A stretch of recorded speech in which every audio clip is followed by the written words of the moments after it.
अब चलिए हम लोग बात करते हैं एनएससी और बीएससी के बारे में। यहाँ पर जैसा कि आपको मैंने प्रीवियस वीडियो में बताया कि आईपीओ एनएससी और बीएससी पर लिस्टेड होते हैं।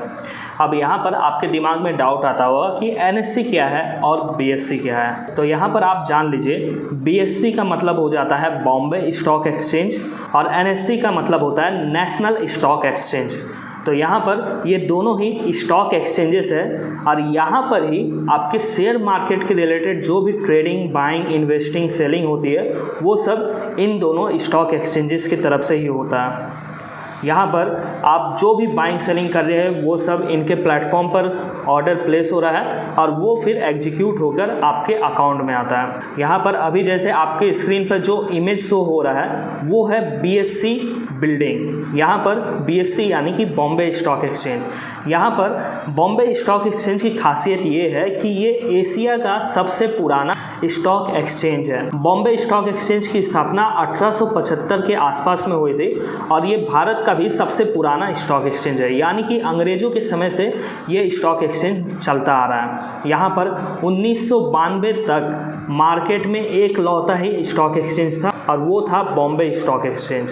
यहाँ पर 1875 से लेकर 1992 तक जो भी शेयर मार्केट में काम हुआ है वो सब बॉम्बे स्टॉक एक्सचेंज में काफ़ी ज़्यादा क्वांटिटी में हुआ है। इसके अलावा मार्केट में और कई सारे स्टॉक एक्सचेंजेस हैं, जैसे कि Calcutta stock exchange, Chennai stock exchange, लेकिन अभी के समय में मार्केट में सिर्फ 2 ही स्टॉक एक्सचेंज है जो सबसे ज़्यादा एक्टिव है और वो हो जाते हैं बीएससी और एनएससी।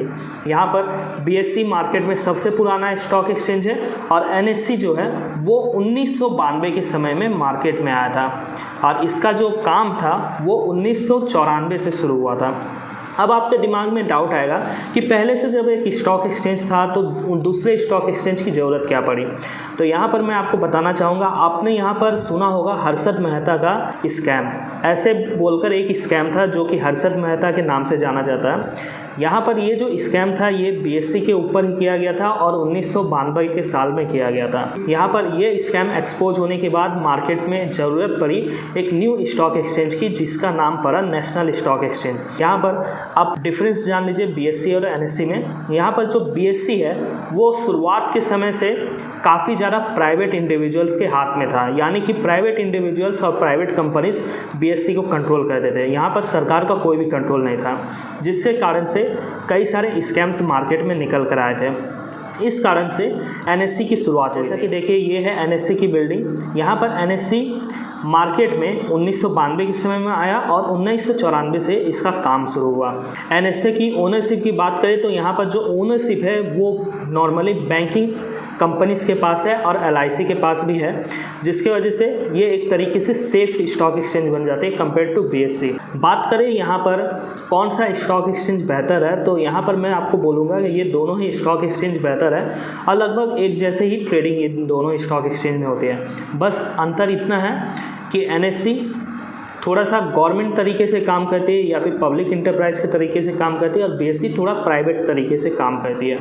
आज के समय में एनएससी पर ही सबसे ज़्यादा वॉल्यूम में ट्रेडिंग होती है और बीएससी में वॉल्यूम जो है वो थोड़ा सा कम है कंपेयर टू एनएससी। यहाँ पर इक्विटी में जो भी ट्रेडिंग है और डेरिवेटिव में जो भी ट्रेडिंग है और करेंसी में जो भी ट्रेडिंग है वो मैक्सिमम एनएससी के ऊपर किया जाता है आज के समय में, और बीएससी के ऊपर नॉर्मली जो डेप्ट ट्रेडिंग है, म्यूचुअल फंड ट्रांजेक्शन है, वो ज़्यादा किए जाते हैं। तो उम्मीद करता हूँ अब आपको एनएससी और बीएससी के बारे में कंप्लीट डिटेल्स पता चल गया। लेकिन क्या आपको पता है कि इन सब एनएससी बीएससी को इसके अलावा जो शेयर मार्केट है उसे कौन कंट्रोल करता है? अगर नहीं पता तो मैं बता देता हूँ। सेबी बोलकर एक सरकारी संस्था है जो शेयर मार्केट को पूरा कंट्रोल करती है। अब सेबी क्या है इसके बारे में जानना है आपको तो आप नेक्स्ट वीडियो चेकआउट करें।